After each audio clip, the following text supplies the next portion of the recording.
Pernah kepikiran nggak sih, kalau pemandangan yang kita lihat setiap hari, kayak suasana di pasar ini, ternyata bisa menyimpan pesan yang, wah, dalam banget dan tersembunyi. Yuk kita lihat gimana sebuah gambar sederhana ternyata bisa jadi peringatan penting buat kita semua. Kita pasti sering lihat kan pemandangan kayak gini, seorang penjual yang lagi fokus banget sama dagangannya. Tangan-tangannya sibuk melayani, ini tuh kayak ritme kehidupan sehari-hari, sebuah potret yang sederhana tapi menunjukkan kerja keras yang penuh martabat. Nah, tapi begitu kita lihat gambaran besarnya, kita baru sadar, loh ini bukan sekedar foto biasa. Di antara semua detail yang digambar dengan apik ini, Sang Seniman ternyata menyelipkan sebuah pesan yang sangat krusial. Ini bukan lagi cuma kios pasar, ini adalah panggung dari sebuah masalah ekonomi yang sedang terjadi. Sekarang coba deh perhatiin tulisan yang gede di bawah ini. Tulisannya dalam bahasa Indonesia, dan ini dia inti pesannya. Lihat deh huruf-hurufnya yang tebal dan besar, seolah-olah lagi teriak ke kita. Tapi apa sih artinya? Dan artinya, wah ini dalam banget. Kata gila di sini tuh bukan sekedar mahal. Ini lebih ke gila-gilaan. Harga yang udah benar-benar di luar nalar. Ini adalah teriakan frustrasi, jeritan hati dari orang-orang biasa.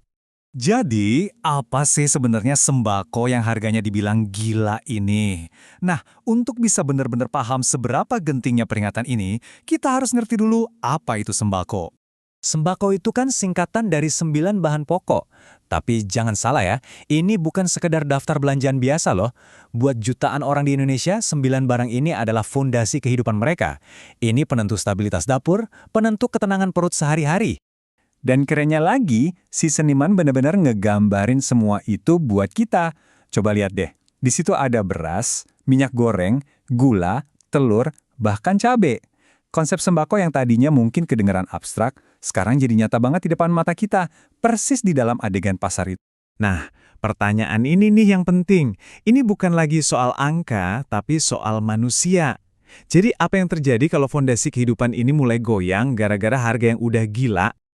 Eits, ceritanya nggak berhenti di situ. Babak selanjutnya, suasananya jadi jauh lebih kelam, nunjukin dampak nyata dari krisis harga ini.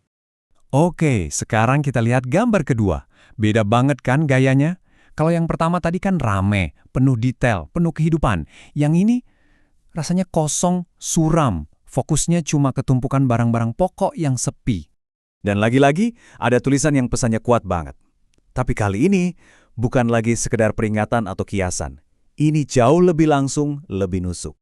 Artinya, blak-blakan dan jujur banget. Kebutuhan pokok mahal, rakyat kelaparan. Ini bukan lagi peringatan kawan. Ini adalah pernyataan sebuah fakta yang menyedihkan. Hubungan antara tekanan ekonomi dan penderitaan manusia sekarang terpampang jelas di depan kita. Oke, jadi gimana kalau kita gabungin kedua gambar ini? Apa cerita utuh yang mau disampaikan? Yuk kita bedah bareng-bareng pesannya. Jadi di satu sisi, kita punya kehidupan pasar yang ramai, sebuah peringatan yang muncul dari tengah masyarakat. Di sisi lain, kita lihat akibatnya, barang-barang pokok yang terisolasi, jadi simbol kelaparan. Ceritanya udah berkembang, dari kekhawatiran menjadi krisis yang nyata. Jadi coba perhatiin alur ceritanya. Gambar pertama itu kayak alarm, rakyat siaga. Ini tahap awal, ya kan? Pas masalah baru mulai kerasa. Tapi gambar kedua, itu kesimpulan tragisnya. Rakyat kelaparan. Peringatan itu sepertinya terabaikan, dan sekarang konsekuensinya ada di depan mata. Dan inilah inti dari semuanya. Apa yang kita lihat ini adalah sebuah kebenaran yang berlaku dimanapun. Harga bahan makanan pokok itu, ya ampun, bukan sekadar angka di label harga, itu tuh kayak termometer kesehatan sebuah masyarakat. Ini bukan lagi soal ekonomi, tapi soal kemanusiaan.